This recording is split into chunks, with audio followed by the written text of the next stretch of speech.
After 8 years of growing poverty and desperation, more and more Canadians are suffering with depression. Some of them are going to food banks asking for help ending their lives, not because they're sick, but because life has become so miserable and they want to end their lives altogether. This government has suggested veterans should end their lives instead of getting help that they need. And now they've announced that a year from today, they will introduce measures to end the lives of people who are depressed. Will they recognize that we need to treat depression and give people hope for a better life rather than ending their life? The Honourable Minister for Mental Health. Mr. Speaker, I think it is totally irresponsible for the Leader of the Opposition to misrepresent what this means. All of the assessors and providers for MAID are purposely trained to eliminate people that are suicidal. And so this is for...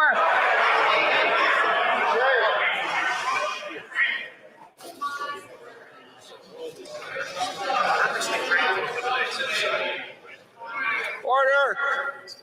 The Honourable Minister, please proceed. You have 10 seconds left. On this side, and with the support of the expert panel and so many Canadians, will continue to develop and provide the kind of mental health supports that are necessary for people who are depressed. But the people...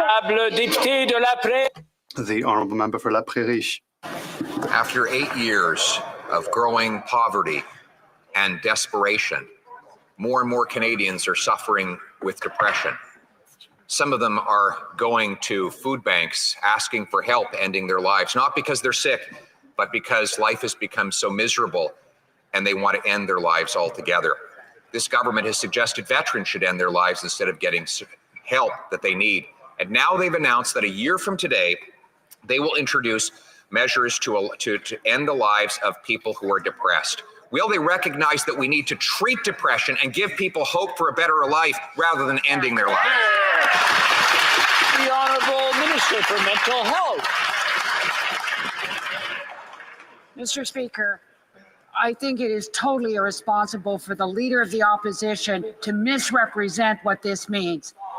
All of the assessors and providers for MAID are purposely trained to eliminate people that are suicidal. And so this is for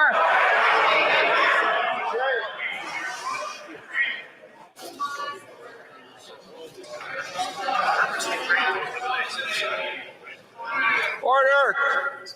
The Honorable Minister, please proceed. You have 10 seconds left.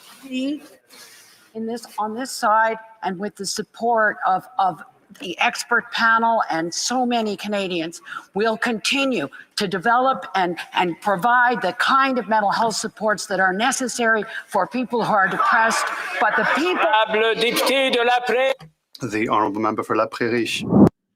Good evening, everybody, and welcome to another edition of Speak Your Mind, the show that lets you, the viewer, wherever it is that you're watching us from, let us know your opinion. And today's topic, what we're going to be talking about, is about euthanasia. In other words, when somebody is at the point of no return in their illness, when somebody who is said to be in their last legs, as they say, can they pull the plug? Do you think it's something that is a bit more serious than what we think it out to be? Ms. Audrey, if this person wants to partake in our experiment, our survey, they can definitely do that. Good evening, and good evening, Ms. Lupita. Good evening, Pastor. Yes, as we had said, the program today is about euthanasia. In other words, if this person is unfamiliar with the word, it's also known as MAID here in Canada. It's medical assistance aid in dying. So this question we have for all of you, as you can scan the QR code and join our Telegram poll, the question is it a compassionate option for terminally ill individuals, or does it raise ethical dilemmas and risks? Let us know what you think for the following. It takes the pain away, or do you believe natural death is better, or does it sound like murder? Let us know what you think, and we'll be announcing the results during our program. And Ms. Lupita, if this person wants to send us a message, if they want to give us a call, they can definitely do that, right? Yes, they could definitely send us a message right now so that we could read their comments on air at 437-233-9815. Or if you want to call us and you could say it on air right now. Also, we have the number 877-785-8700. Thank you so much. And I think we already have our first caller. Let's see if we can connect them now. I believe we have Miss Josie. Can we see if we can connect her now? Hello? Yes. Miss Josie, can you hear me? Hi, sir. Yes, sir, I can hear you. How you doing, Miss Josie? I am good. How are you? I'm good. I'm good. Look, our topic tonight is about euthanasia. In what you do, Miss Josie, have you ever had a case? Have you ever had to kind of make a call or to help somebody through something like that, where they kind of pull the plug on their own selves? So were they what? I'm sorry? Where they would determine that they didn't want to live anymore. Their sickness, I guess maybe the patient thought, was a little bit too much or too much to bear, that they prefer dying. Have you ever had a case like that? I've seen lots of deaths in my field, in my career. I haven't seen so much that. I guess I've seen it mostly in the elderly, where they are terminal and there is no other, they're too far gone. And, have you heard of hospice?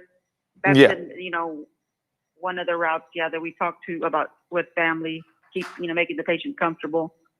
But not euthanasia, not them saying actually put me to death. I have not dealt with that yet. Now, when it comes to dealing with a family who is more or less in that same field, I'm sure that every case is different. Is there something that maybe inside of you tell said family member who has a relative who's dying, who's already on their deathbed? Is there something that you let them know? Is there something that a process that you do or that you take to just make them feel better? Yes, so there's, like you said, case by case. Some patients are still, oriented. You can discuss it with them. Their, option, like you're terminal. There is no, no cure. There's no kind of like you're at end of life here, and you give them their options, and hospice is one of them. Sometimes the patient is altered, or they have dementia, or they can't answer questions like that for themselves. You discuss with the family whatever their illness is, And you now, know, Miss, and you being somebody who you work with patients every single day, what's your opinion on it? Do you think it's something that's right, or do you think it's something a bit out of line for somebody to call that on themselves? yeah, euthanasia, me personally, I'm against it. You know, it's also known as, you know, physician-assisted suicide to some people. Wow. I think that everybody should go on God's timing. You know, I agree with helping them through, like with their pain, with their anxiety, you know, but not actually pushing a medication to kill them, to help them die. You said it was called physician's assisted suicide? Yeah, that's how some people have known euthanasia as, like physician-assisted suicide. Yes, sir. Wow.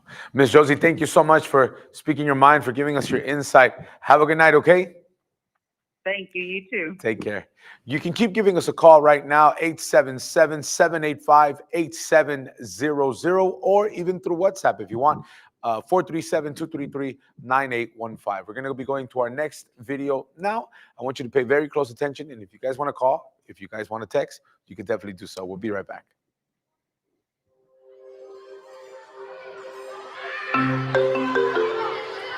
Euthanasia is ending your life because you have an illness or a medical condition which you do not want to live with. Euthanasia means assisted suicide when times are tough, maybe when the quality of life isn't great.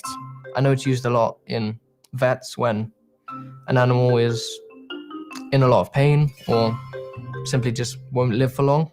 Rather than prolonging the pain, they'll just injection and done. A terminal disease is when you're going to die from it in the end anyways. Someone who's terminally ill might want euthanasia because they won't get better. So they see it as, I can't do these things that I would like to do and it's too much pain to live. So they choose to die instead. Active euthanasia is where someone has used something to help a certain patient die. So, for instance, a lethal injection would be active euthanasia. In England, it's not legal. I know that.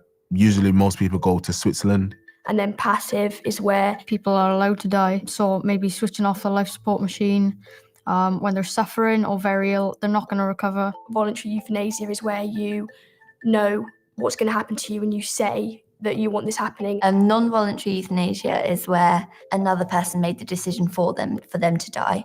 So, for instance, a doctor or family member. I don't really agree with it because I think that you shouldn't end your life just because of, like, maybe if you're paralyzed, then you could still live maybe 40 years.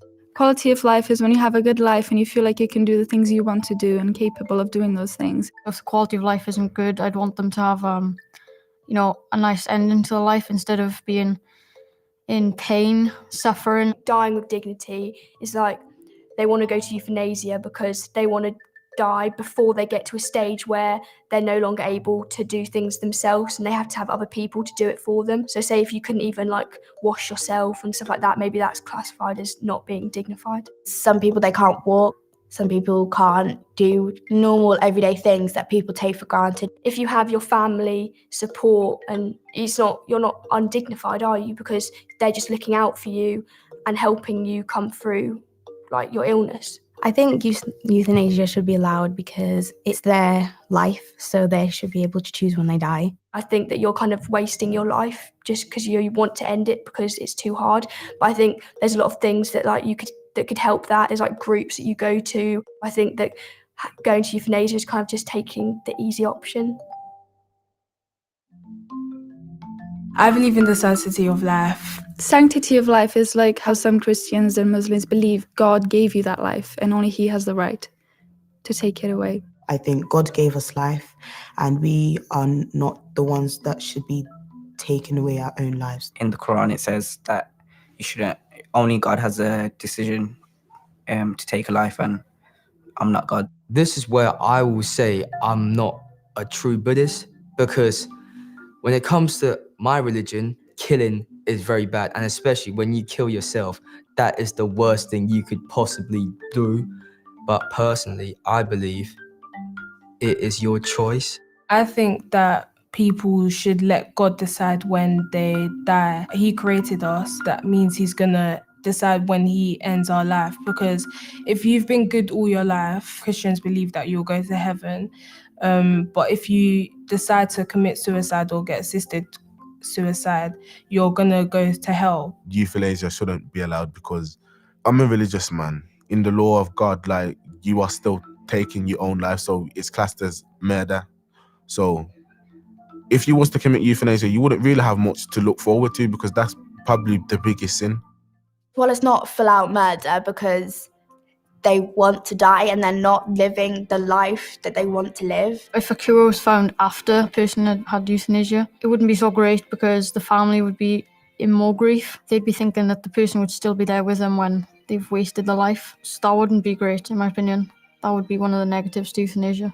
I think euthanasia should be allowed, but it should definitely be their choice. It's going to be checked by psychologists and people who know about that. So it's going to go through a series of tests to know if the person's mentally well for that. So it's not going to just be a spur of the moment thing. If they're not mentally stable, then the choice should be going to their closest family member. It should be taken with caution because it might just be a split-second decision. So I think one day you apply for euthanasia and in a month they ask you again. If you still want to end it, then you should be allowed to have that choice. But of course, multiple doctors should confirm that you are definitely going to die. There's no way around it. I think that there's other alternatives to euthanasia, like hospices, because they you can go there for like end of life treatment. That could be a lot easier on the family as well, because at least then they've got time to take in what's going to happen, and they know that eventually the family member's going to die, but then they're dying in a nice way and not just ending it by killing themselves. Well, I think our hospice is a really good thing, because if you have a terminal illness and you're going to die anyway, you want to be around people, or you might want to be around people who know what you're going through and who understand you and are doing the best that they can to try and make your death, I guess, as smooth as possible and as comfortable as possible. And they're just trying to do what is best for you. There's new hope tonight for Canadians suffering with intolerable pain. A bill expanding access to assisted death has received royal assent. Those who aren't near their natural death now have the right to seek medical assistance in dying. But as Heather Yerkes West reports, some groups feel the new law puts some vulnerable Canadians at risk. Janet Hopkins has been living with a serious autoimmune disease for the last 13 years. She says she lives in constant pain. Since last February, I have been thinking of suicide. I've talked to my family about it because the pain is excruciating when you get a flare-up. Because her condition was not life-threatening, Hopkins had not been eligible for a medically assisted death.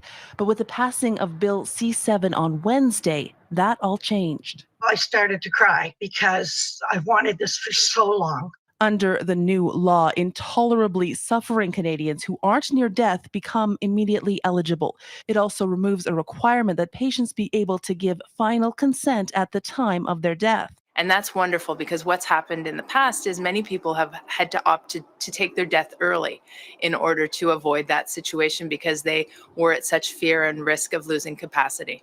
The government had until next week to bring the law into compliance with a 2019 Quebec Superior Court ruling that found Canada's previous law was unconstitutional. In 2 years, access will also expand to those suffering with severe mental illness, something opponents worry will put vulnerable Canadians at risk, particularly those from Indigenous communities, where mental health supports can be difficult to access. It sends a culturally and socially acceptable message that suicide is one option to end one's suffering, and that is contrary to our message that we're sending to our youth. The new law requires people not facing imminent death undergo a 90-day assessment before a medically assisted death can be accessed. Heather Yerkes West, Global News, Calgary. 1-877-785-8700. You can give us a call right now. You can even send us a message through WhatsApp, 437-233-9815. You're going to be able to speak your mind, share your opinion, and let us know What do you think? Like you just finished seeing, no? A little bit heartbreaking when you hear news like that. But I think we also have a caller. Let's see if we can connect them now. Lorena. Lorena, can you hear me? Lorena? Hi, sir. Yes, I can hear you. Lorena, how you doing? I'm doing good, thank you. Lorena, quick question. Have you ever had an experience where euthanasia was something that was present, maybe not with you, but with a family member? I've never had an experience with the procedure, but I've, definitely had like very traumatic deaths. I would say like in my family, we've had like my grandfather, he passed away with a stroke, and sadly enough, I found him having that stroke. And then we had my uncle who had a very anticipated death because he had throat cancer. Yeah. And on my uncle's like last day, he was on hospice, so he definitely lived like those years. He just like 2 years with the cancer, and then like the last like 90 days, I think you can say, it was very like he had so much pain that he couldn't even feel it basically. And he himself, he paid for his like what the procedure would happen after that, like his funeral, everything. He had it paid off because he just didn't really want to live anymore. And thinking about it, he probably would be a type of person that would have probably even considered the procedure. Me, I'm against it, and Yeah. I'm definitely living by that No, space of overcoming. that was going to be my next question. When you see things like that happen in your family, you kind of already on your own, you kind of form an opinion. I'm guessing that was something like you said, a little bit traumatic, a little bit that kind of left a mark on you. Now, on top of your own case, seeing with your family members, why would you be against it, or why would you not be in favor of it? I think it's because I honestly would more consider it, definitely like the lady before me said, no, with that like physician suicide, I guess like a medical suicide kind of thing, where you not that you want to die because you are tired of living, but you definitely want to die without that. You like dying without hope. You don't even want to have that pain anymore, I'm guessing. Yeah, it's living without that hope of being able to recover. Or if you're young and you, for example, you have cancer and a young person thinks, oh, that's it, my life is over. It's living like that mentality. And now let's say someone is watching us and they're on hospice, or there's somebody who they have, just like the last video that we showed, they have such excruciating pain that they don't want to live like that anymore. You being somebody who I can even say, has even more experience and authority to speak, why do you think this person shouldn't go through with a procedure like that? What would your message to them be? I would say, it's all in God's timing, I guess. It's all like very like you have to wait until that very last moment before losing it, because you have that faith inside of you that you're going to overcome it. It's not losing hope.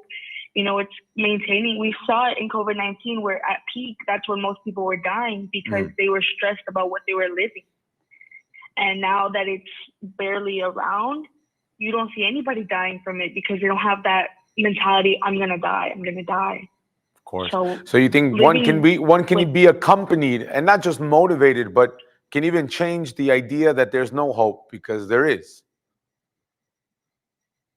Yeah, I think that there's a lot of hope. No one has the right to take someone's hope, and no one has the right to even lose it. If you're definitely living with that pain, try overcoming it. Definitely there's something that's better for you. Think about what's better. Think about the future. Don't start thinking about death. I don't think the first thing that someone should think of is death. Lorena, thank you so much for speaking your mind. Have a good night, okay? Thank you. Take care. You can keep giving us a call, Miss Audrey. Mr. Peter, I think we have some comments regarding our topic, right?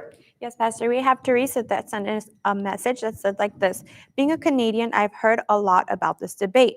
I think the issue is that our social services are crumbling, which makes MAID a little bit more of an appealing option for people who have nowhere left to turn. The problem, therefore, is not MAID, but the crumbling social services. We should be making housing affordable, healthcare accessible, and other such changes, at which point we will be sure that people accessing MAID aren't doing it because they have no other available options. And we have JD that says like this: I work in a long-term care in Canada. I work with people of all ages who are dealing with a variety of diseases and illnesses that completely impact their quality of life. I have had clients choose to do MAID, and I have seen how it truly is liberating and a positive experience for them. Allowing someone to choose how their life ends gives them control of their circumstances when diseases have taken control away from them. These are the two comments that we received, Pastor, and we'll be sharing more during the program. And now, Ms. Lupita, just in the same exact way we had Lorena say, no, that, you know, going through it with someone, you kind of give them a little bit of hope. You kind of let them know, hey, look, there's a way out. You have any comments either regarding that, or you can even speak your mind on that? Yeah. So I have Riza, who says, my grandmother did this after losing functionality in both her arms. It was difficult yet beautiful. Our family was in the room with her. And Danielle, that also is for the MAID. She says, my 25-year-old best friend used MAID after terminal and aggressive cancer diagnosis. I'm grateful that they got the option to choose when and how. They got to go and got to be surrounded by the closest. We got a proper goodbye. So we have the other side of it, another type of point of view of being for it. There are people who are okay with it, with seeing that their family members get a chance to say when they want to go. I personally don't really agree to it. I definitely think that, we understand that there are people who go through the pain, that go through that situation, but I think there's so many more consequences to it. Not only does the person that's feeling the pain get to go, but then they leave that traumatic idea or view of it with the family members. So I don't really agree to it.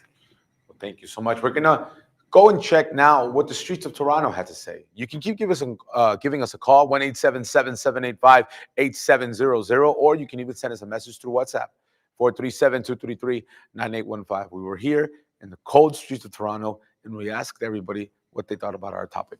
Pay attention.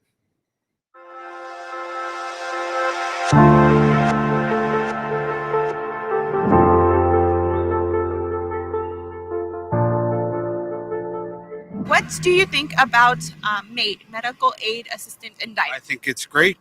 I think it's something that makes sense.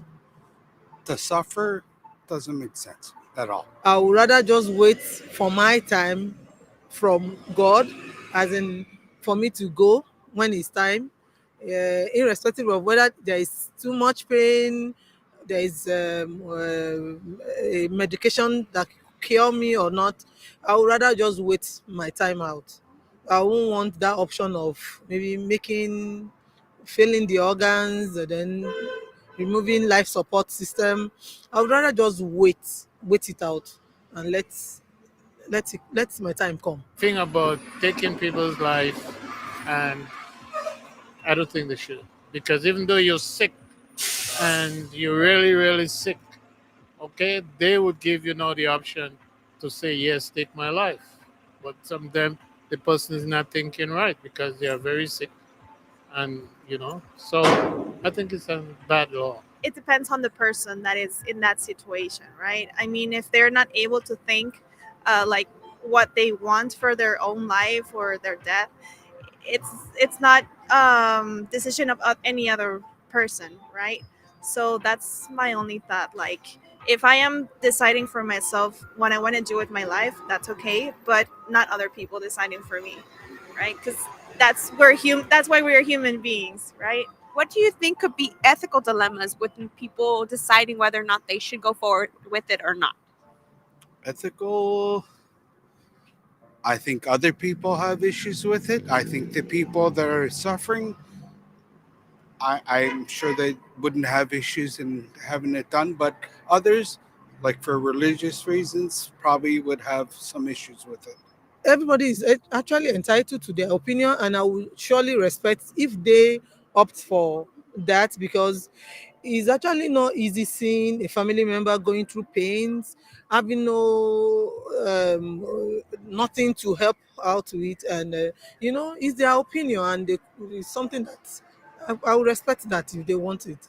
I guess, again, with the basis that we are human beings, hope right? There's always hope.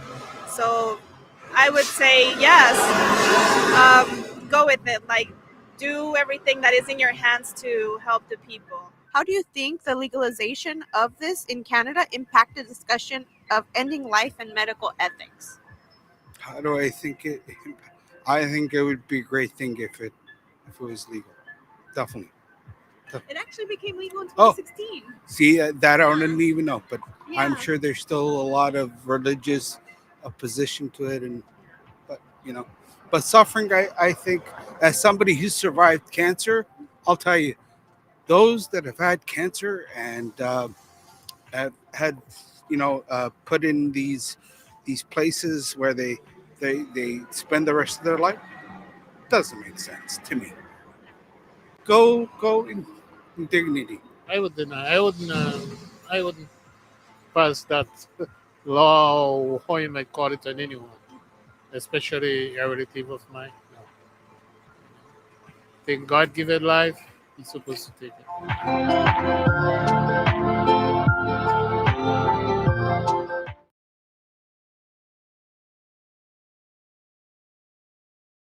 I have a bunch of patients who are waiting for it, right? They've been approved. They've not been approved. They're waiting and hoping to be approved. These two doctors have conflicting viewpoints on euthanasia in their country. I think Canada's approach to assisted dying has been successful. I am very concerned about medical assistance in dying laws in Canada.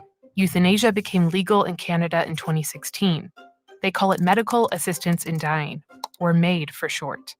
Since then, the number of assisted deaths in Canada has risen to over 10,000 people in 2021. That's more people by raw number than any other country where assisted dying is legal. In 2021, eligibility for MAID expanded to include people who are not nearing the end of their lives. And starting next year, that will include people suffering solely from serious mental conditions too. Our participants are here to engage in a new kind of debate. Yeah, that's where you and I would disagree. I know. Where instead of fighting over unvetted talking points, we ask each expert to pick 3 facts that their opponent would have to concede are true. Dr. Maher, do you agree that these facts are true? I do. Dr. Green, do you agree that these facts are true? Yes, I do. They'll present their facts and they'll each get a chance to respond with a footnote. And after the fact exchange, we'll also have 4 additional rounds to further clarify their positions. This is a fact-check debate about euthanasia in Canada. Here we go. In Canada, assisted dying is a rights-based issue resulting from constitutional court challenges. The legalization of assisted dying did not come about due to voter-initiated ballots, as happened in some US states, or because the government thought it was a good idea, both of which can change with shifting political winds. Importantly, these court cases were brought and won by people with both terminal and non-terminal illnesses. It is true that court cases gave people who didn't have terminal illness the right to have assisted deaths. But one of the plaintiffs in that key case, Jean Truchon, who had cerebral palsy, when he was considering getting assisted death, what he said was that it was the loneliness that was brought on them by the pandemic that was leading him to make that choice. So I'm really concerned about what that means for people in Canada who will make choices to die, not for medical reasons alone, or maybe not even primarily because of medical reasons, but because of social reasons, poverty, isolation, loneliness. That worries me a great deal. Jean Truchon ultimately led his challenge to the new law for assisted dying because he was about to lose function in his remaining limb. That was his initial incentive. Ultimately, this comes down to a question of rights and who, if anyone, controls our lives. My name is Dr. Stephanie Green, and I'm a provider of assisted dying in British Columbia, Canada. I've always been taught about the importance of patient-centered care, and I have found it to be profoundly meaningful to be involved at this time in their life and to provide and facilitate their final wishes. There are 15 countries that allow some form of medically assisted dying, including 10 US states and Washington, D.C., that allow people with a 6-month prognosis to self-administer a prescribed drug. Canada is one of 8 countries that allows assisted dying for people without a terminal diagnosis. Next year, it will join most of these countries in extending eligibility to people whose only condition is a mental illness. In these countries, cases involving primarily psychiatric conditions are rare. In Belgium and the Netherlands, they made up about 1% of all cases. Canada's assisted dying laws lack the safeguards that other countries have. There is no requirement that all reasonable treatments at least have been tried by the patient. The doctors are able to initiate the conversation. There is no review process. There's nobody looking to see whether people in Canada licensed to do this have in fact followed the law and followed the rules.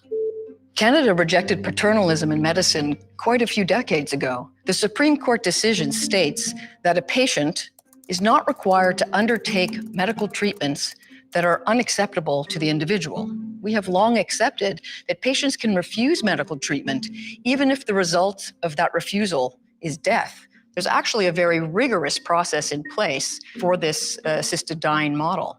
There's a number of eligibility criteria, but once they're met, there are on top of that a number of procedural safeguards.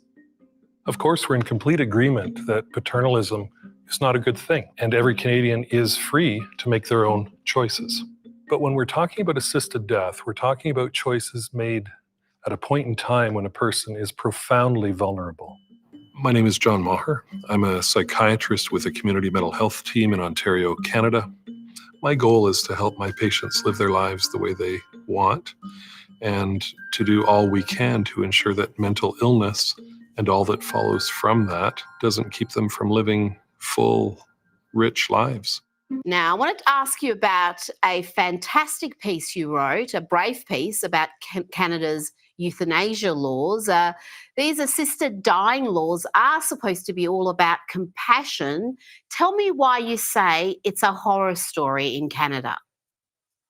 Well, I've written before quite a lot about this subject. It's a horrible subject, euthanasia, because end-of-life care is always an incredibly sensitive issue. And people have incredibly strong views in every direction. There's an issue of bodily autonomy and much more. But in recent years, I've interviewed doctors in, for instance, Belgium and the Netherlands who have performed euthanasia and continue to do so. And I noticed when I first started speaking to them that there was one thing in particular, because Britain was looking at euthanasia at this time. They often remarked to me that Britain had better palliative care than their countries because we didn't have euthanasia. Now, that struck me as a very interesting and important point. And that was with the allowance only of euthanasia for people with inoperable terminal conditions at the very end of their lives. But what I noticed also was that in country after country where this was done, it moved. People said, oh, you're getting all slippery slope on us, Douglas. But there have been cases I have written about and tried to highlight in recent years which really do prove that on this, the slope is very slippery indeed. I wrote last year about this poor young woman who was involved in the Belgian airport attack, the Brussels airport attack in 2016, saw a number of her classmates at the age of 17 blown to smithereens. And she was euthanized last year by the Belgian state because she had PTSD and depression from that attack. Now, Belgium won't of course, execute the perpetrators of the attack, the cell that survived, but they did end up putting her down on the state. And something very similar is happening in Canada. And in short, what it is in 2016, the Trudeau government, with all the liberal, hippy-dippy, lovey stuff that they always do around everything, said this is just end-of-life care. And then they brought it forward. And now we have the fact that in March of next year, that what they call MAID Act, which is the Assisted Dying Act in Canada, will, as of March next year, be allowed to take in patients who are not terminally ill and are not physically ill, but have a mental illness. And there have already been, and I write about this in the piece, I urge people to read it, because it's a very, very serious issue, this. A 47-year-old woman who suffered from anorexia all of her life is going to be able to be euthanized next March in Canada. Now, what does that say to all of the young women and their families struggling with anorexia? And what does it say about the soldiers returning from war with PTSD in Canada, one of whom has already been suggested to have euthanasia to deal with his PTSD? This when people say this is all slippery slope argument, Douglas, very, very cheap argument, I say, no, the slope is really slippery. And in societies where we're always told, rightly or wrongly, that mental health is equivalent to physical health and mental illness equivalent to physical illness, just watch as this becomes a road to hell. Oh, I don't think it's even a slippery slope. It's a bloody water slide. We're talking here about state-sanctioned suicide for mental health issues. We look at suicide as a tragedy because that's what it is, and now we're facilitating it. The state's facilitating it. It really is just and in the Benelux countries, as you explained, that's already a reality. And we're back with all of you. And I think we also have another caller. Let's see if we can connect Ashley. Ashley, can you hear us? Hello? Yes, I can hear you. How you doing, Ashley? I'm fine. How are you? Good, good. We've been asking everybody regarding our topic today about euthanasia. Basically, when you have a family member who's sick beyond saving, and said person either makes the call, or maybe a family member has to make a call. Have you ever had a situation or maybe a similar situation go on with something like that? Well, I had my uncle. He had a heart attack, and his brain was pretty much, dead. But they put him on the machine. His son had to make the decision whether to terminate him or, continue leaving him. So that was one experience that I had. In my personal, experience that I had with euthanasia was with my dog. But that was because, there was nothing else that I could do to save her. So the best bet was to put her down. Now, when you had that situation go on with your uncle, and you saw that that's basically how everything went down, what did you think? Did you think it was a bad idea? Would you have done something different? What's your mind about the euthanasia? I think that in some cases it should be done. In that case, I think since he was pretty much gone at that point, I think it was the better option to do it. Does it feel right? No, because it's like you have that slight hope that, something can happen. But, I wouldn't want to be in that situation that, I have to go that route. But unfortunately, I think that route was the better option for him. So you think it's basically every story is different, every case is different. So do you think there can ever be a moment where it's just a yes or no, it's a black and white, or do you think we're always going to have to weigh out those options? I think it's never easy, and I think before we go that route, we should seek other options, maybe other type of medical treatment before going that route. It's a very hard decision to make, but at that point, I think it's like you've gone through all the options, and that would be the only option in this case. I understand. Ashley, thank you so much for speaking your mind, for sharing with us. Have a good night, okay? Thank you. Take care. You can keep giving us a call right now, Miss Audrey. I think this person who has been voting on the Telegram, this person who has been placing their vote through the app, I think we already have our results, correct? We have here the results for our show, Pastor, because we have been asking, right, the medical assistance aid in dying for other people that have been watching us and have been actually talking about this, right? The options that we have placed here, does it take the pain away? Is it natural death better, or does it sound like murder? And we have the following, sorry, 1 second, Pastor.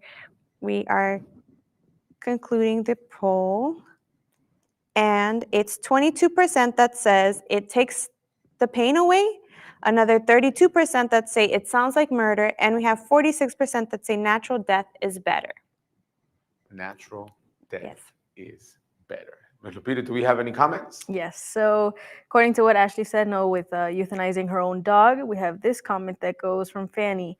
We have no hesitation doing this for our pets we love. Why not humans?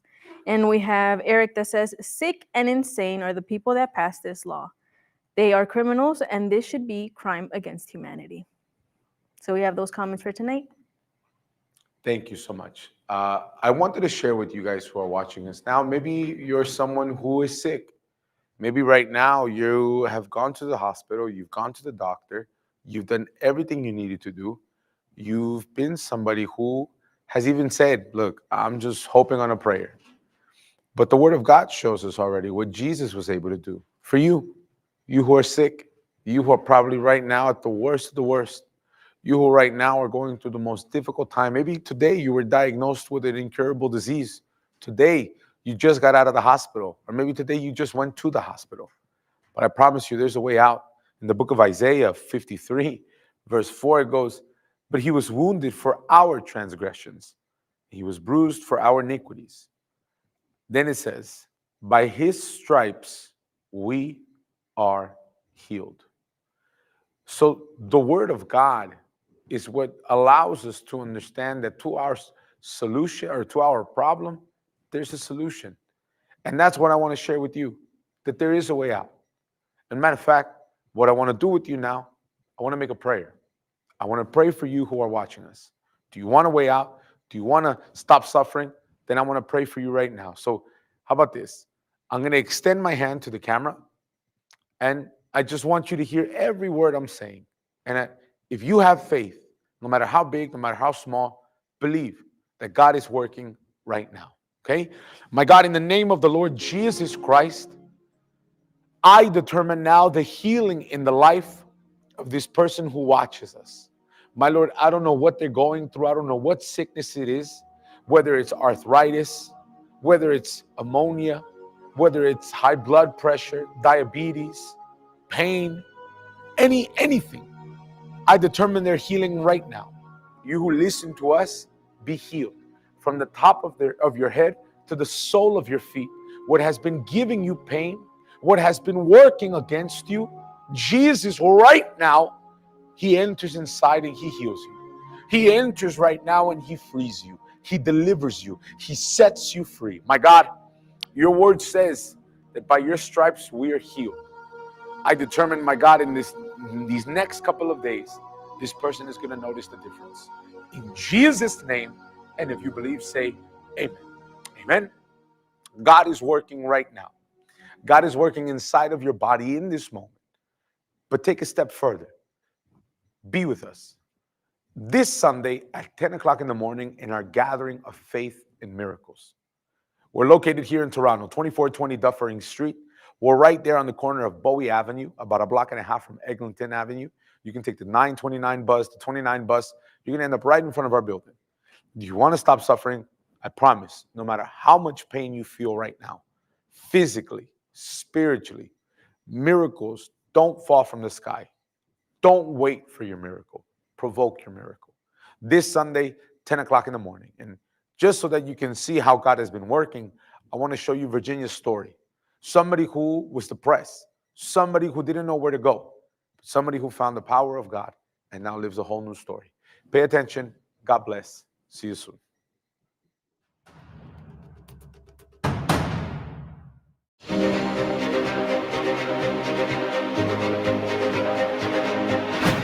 I had a lot of problems, and they started at work.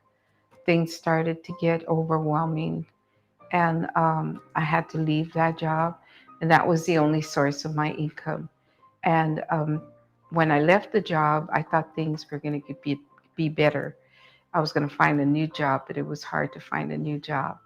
So then I started getting very depressed, frustrated, and started having insomnia, really bad insomnia. And I went to the doctor and I tried to get some help, and she put me on a medication that made things worse.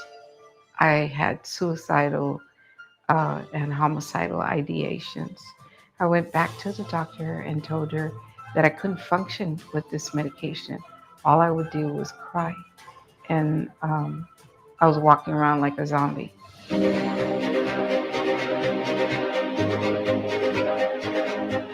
I know that my life was really, really in a bad state. When I came to the church, I didn't have a job. I hadn't had a job for 3 years. And within 2 or 3 months, my whole situation, my whole life started to change for the better. I got baptized and I surrendered my life to the Lord. And I started feeling much, much different. Things started to flow more easily for me.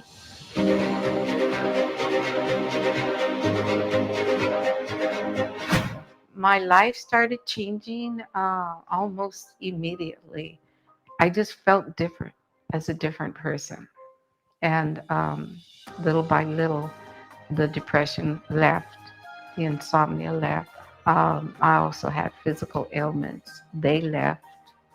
I became more positive in my thinking, and things were opening up. So to me, it's a win-win situation.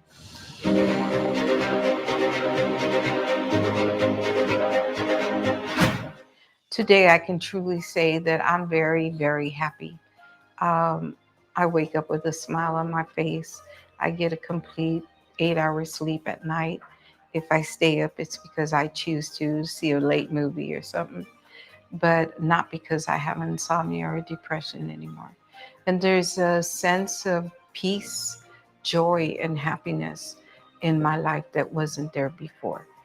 And I really appreciate that, because no matter what I'm going through, I have the assurance that the Lord is with me.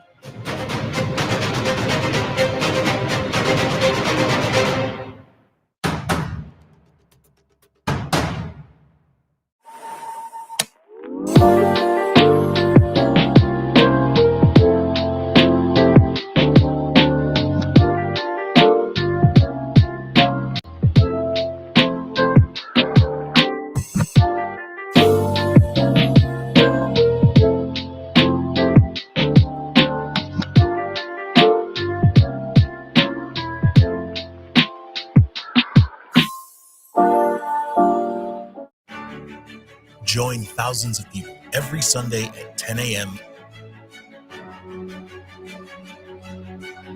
in one faith.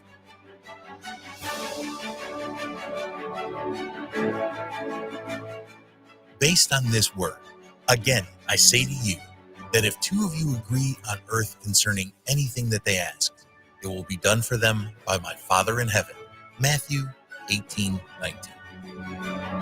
Receive the 7 prayers.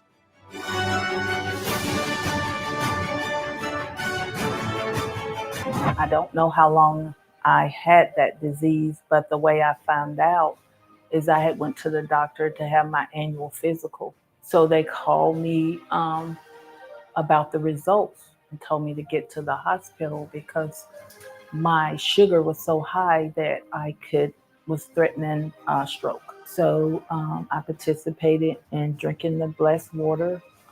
Faithfully, I did it every day.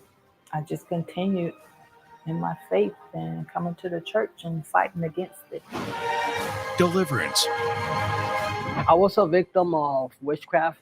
My mother sacrificed me since I was young. I couldn't walk.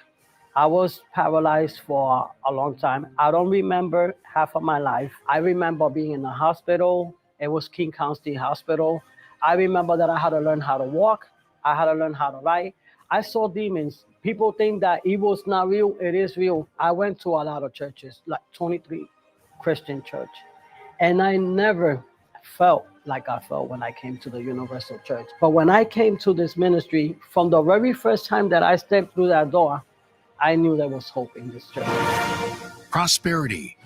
I had a business that was doing at one point rather well and went down substantially, and experienced just hard times trying to bring it up. I experienced also 3 deaths in my family. My mother, my father, my brother passed away. Then we had the recession, and I really never recovered from that. And it's still hard times, but since I've been coming to the church here, my business is starting to recoup. I see opportunities where my phone is ringing. I want this house built. I want this done. I want this done. my business is starting to take off to another dimension. Family. I was about to separate with my husband, and during the time I was coming to church, I learned to forgive. And when I learned to forgive, I started working on my relationship with my husband. And when my husband never opened up to me, never told me what was going on with his life, until one day I got a knock on the front door, and it turned out to be the police. And I had to learn, okay, God, you are here. I learned through the church, through tribulations, you use your faith. And that's when I said, hey, that God is talking to me. This is a way I'm going to find a solution to my problem. Love life. And my husband and I were very happy, loving. Everybody in the neighborhood know us and always want their relationship to be like our relationship. Our relationship was an example that people wants to follow. Until one day I found out that my husband had someone else. And that turned me into a bitter and an angry person. Me surrendering my life to the Lord, I got baptized, was filled with the Holy Spirit. Now I have no hate. I'm not angry. I want to even save other people. Try to counsel other people who are going through problems in their marriage. Encounter with God. The suffering in my life, it started with me just basically having pain all over my body. And my mom took me to the doctor. They could not figure out what was wrong with me. I started having headaches, and the headaches get worse. It would go like from maybe a day, 2 days, 3 days. Then I started to have stomach pain. My whole body was in pain. And I just felt like something, just like a brick drop on my head. And I had that headache. It was so bad. And I was sweating. I felt like I was going to pass out. I wake up one Sunday morning and I'm coming to church and I'm like, I'm not leaving the church today without giving my life to God. I'm going to baptize today. And I came to church. Service is finished. I got baptized and I never looked back. Temple of Miracles, 2420 Dufferin Street, Toronto. 2420 Dufferin Street, Toronto. And every Universal Church countrywide.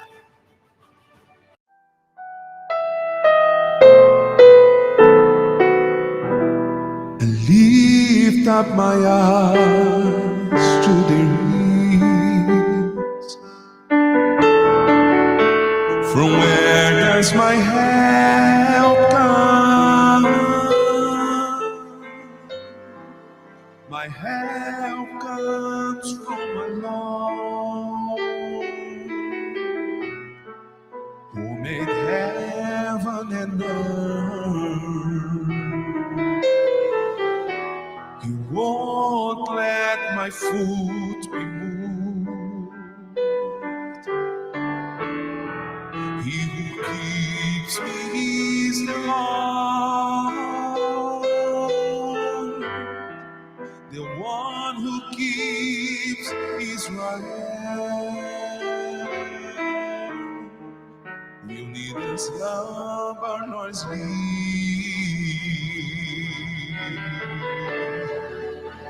The Lord is my keeper. He's the shade on my right hand. He keeps my soul. He protects me from all evil.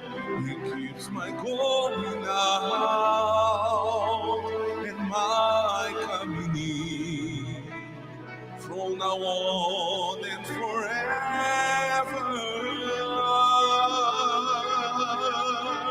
the